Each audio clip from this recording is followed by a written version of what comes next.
I just finished the Edge of Breakup series where I played 4 guitars through this 1966 Fender Vibrolux Reverb. Here's what I learned. First, the dynamic range of this amp is incredible. Check out the sound I get from the Stratocaster neck pickup with the guitar volume rolled back.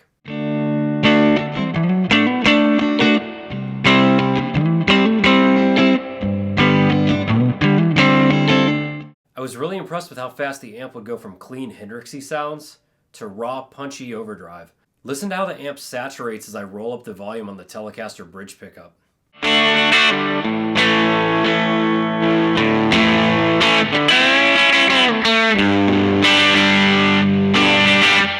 The amp also handled the humbuckers really well. Of course, they're more aggressive and they overdrive the amp a little bit faster, but I was really impressed with the SG and how it stayed clear and punchy without overcompressing the amp.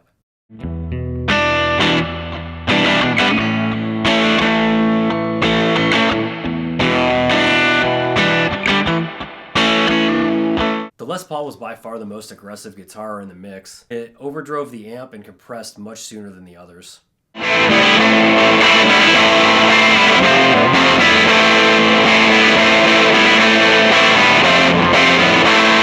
Okay, so hopefully you could hear the range and how the touch sensitivity changed with the volume changes of the guitar. The next thing that I found with this amp is that it is a great pedal platform. As a wild card, I put one pedal with each guitar to try to get the most out of the amp. A Strat and a Tube Screamer into this style amp is classic for a reason, and it didn't disappoint.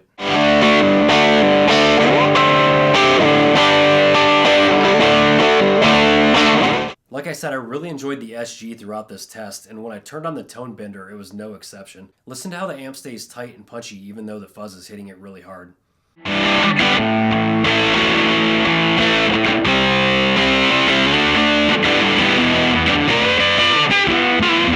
Alright, so the amp's a great pedal platform. The next thing that's really great about this amp is the built-in tremolo and reverb. Listen to how the notes naturally decay with the reverb.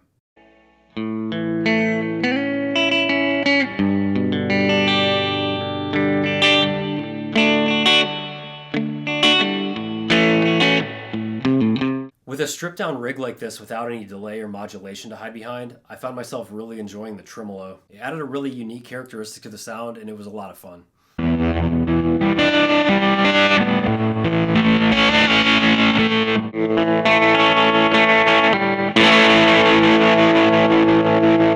I don't know if you can beat the reverb and trim on this amp, it's amazing. Alright, so before I tell you which combo I think won, I want to talk about the Les Paul real quick. I don't think I did it justice. I really think that the Fuzz Face with the Les Paul had the potential to be one of the best sounds that I came across.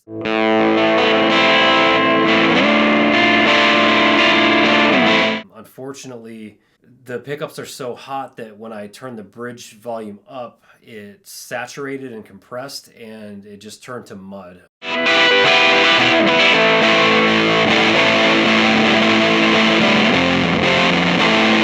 I think if I were to spend a little bit more time and be a little bit more careful with that, or if I would have just went to the bridge pickup and not changed the volume, I think that that sound would have been a lot tighter and cut through a lot better. And so that brings me to which combination do I think performed the best? And I think it was the Telecaster with the Morning Glory. That guitar went from clean and beautiful and chimey to raw, aggressive, and cutting.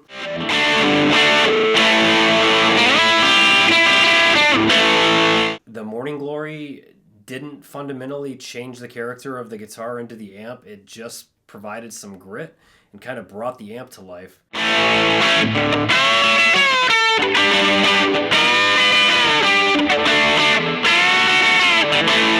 Even when I engaged the boost circuit, it still stayed tight and it didn't overcompress.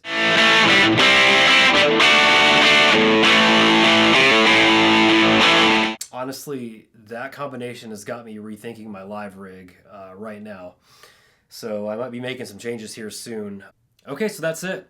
I had a great time doing this. I hope you enjoyed it. I would love to hear your feedback, what you thought sounded good, what maybe didn't sound so good. I'll put the links for the full videos in the description, and there's a deep dive of this amp on my page if you're interested in that. Check it out. All right, thanks for watching.